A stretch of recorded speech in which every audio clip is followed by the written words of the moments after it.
space friends. So I counted up the days recently and I realized it's been weeks since I last broke anything. Hooray! And then the very next day I fried another sensor because I got my wiring mixed up again. But it did give me an idea for a project. To properly keep track of my shame, I decided to make an incident tracker so that I can count up the days since my last spaceship incident and then reset it the next time I screw something up. This is a pretty simple project because everything we're using we've already used before. We're going to need 10 jumper wires total, 4 of them male to female, 2 push buttons, and an LCD.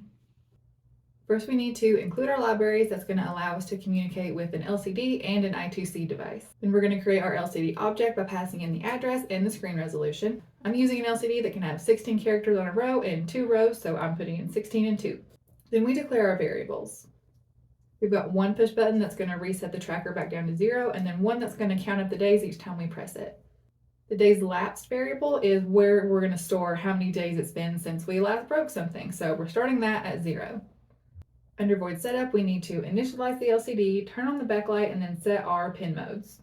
The push buttons we're setting to input pull up because we are going to be reading in the signal and we want it to be pulled high.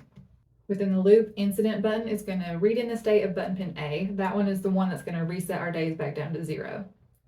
So if the button state is low, meaning that it's pressed because it's using a pull-up resistor, therefore it's pulled high. If we press it, we're going to turn our days back down to 0. Then we're setting a variable for new day button that is going to be push button B. And if that one is low, if it's pressed, then we're going to do days lapsed plus plus. That means increment it by 1 every time that something happens. In this case being the button press.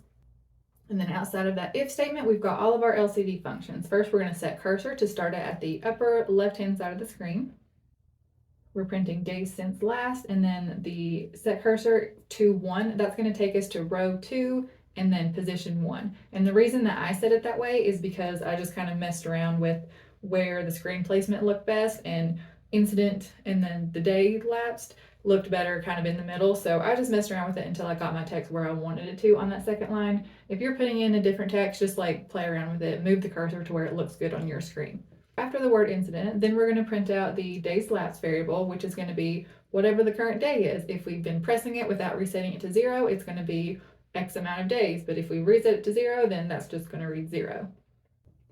After that, I put delay and clear because I wanted my text to blink, but you can take that part out and then just use one of the scrolling functions or take it out completely, whatever you want to do to make your text display exactly how you want it to. I've got another video about some LCD display options if you want to check out some examples of that.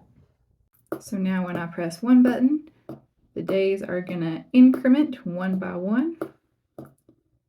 Press the other button, takes me back to 0.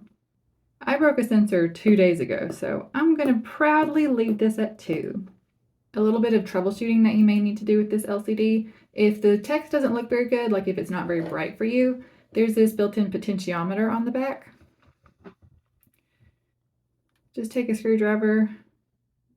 If you turn it to the left, that makes the text gone. And then if you turn it all the way to the right, that's going to make it a lot brighter. I have mine just a little bit slightly from the right so that it's easier to read. This project is either going to be a great source of pride or of shame for me. Let's hope for the former.